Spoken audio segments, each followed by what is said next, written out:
Hello दोस्तों, हम बात करेंगे एमपीपीएससी प्रीलिम्स के यूनिट 9 जो कि आईसीटी का टॉपिक है। उसमें 2022 में आए 10 प्रश्न जो कि आईसीटी से संबंधित थे, उनके बारे में डिस्कस करेंगे। ठीक है, तो दोस्तों 2022 में पूछा गया क्वेश्चंस में से था ई गवर्नेंस। मतलब एक क्वेश्चन जो था ई गवर्नेंस से रिलेटेड था। ई गवर्नेंस का कौन सा वर्णन सटीक बैठता है?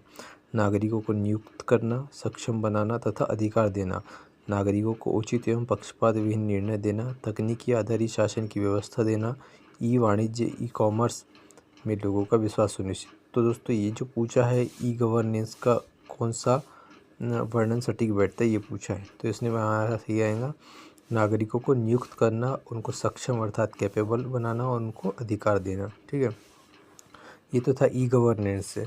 अब इसके बाद में एक और प्रश्न उसने पूछा था वर्चुअल असिस्टेंट से, मतलब आभासी सहायक से। एक प्रश्न पूछा था 2022 में कि कौन सा आभासी सहायक नहीं है। तो एलेक्सा, कोर्टाना और सीरी ये आभासी सहायक अर्थात वर्चुअल असिस्टेंट है अपने, और जबकि कोर्टेसा ये नहीं है। ठीक है, उसके बाद में पूछा था किससे कृत्रिम बुद्धिमत्ता का जनक कहा गया। तो जॉन मैकर्थी ये सही आंसर है।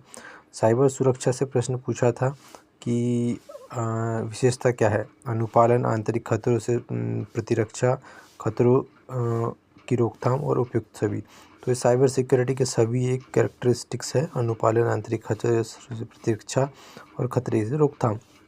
उसके बाद में है देश की सीमाओं से परे ई कॉमर्स का कौन सा आयाम व्यापार के लिए सक्षम है? ये प्रश्न पूछा ई कॉमर्स से, तो इसका सही आंसर आएगा विश्वव्यापी पहुँच। ठीक है, ये सब नहीं आएंगे, इसके सही आंसर आएगा विश्वव्यापी पहुँच। निम्नलिखित में से कौन सा रोबोट का फ़ायदा नहीं है? ये रोबोटिक्स से प्रश्न उठाया दोस्तों इसने। क्या नहीं है? वह नौकरियों को विस्थापित कर सकता है? हाँ, ये नहीं है। ठीक है, क्योंकि वह असमर्थ मनुष्य की मदद कर सकता है, बिल्कुल है। वह खतरनाक स्थितियों में प्रयोग किए जा सकते। वह थकते नहीं और न ही विश्राम करते। ठीक है, ये तो 3 तो है, लेकिन ये नहीं है कि वह नौकरियों को विस्थापित कर सकते हैं। और इसके बाद में सोशल मीडिया अनुकूलन क्या है? ये सोशल मीडिया नेटवर्क द्वारा आसानी से प्रचार करना है। ठीक है, ये अनुकूलन। अब उसके बाद में एक प्रश्न एआई से था कि डेटा एल्गोरिदम लोग ये इसके मतलब एआई के पक्षपात का स्रोत नहीं है, तो क्षमता है ना। ये इतने डिफ़िकल्ट क्वेश्चंस में से एक है दोस्तों, है ना। इसके बाद में इलेक्ट्रॉनिक्स से डायोड से आया था, टनल डायोड। उसके बाद में इलेक्ट्रॉनिक उपकरणों के बारे में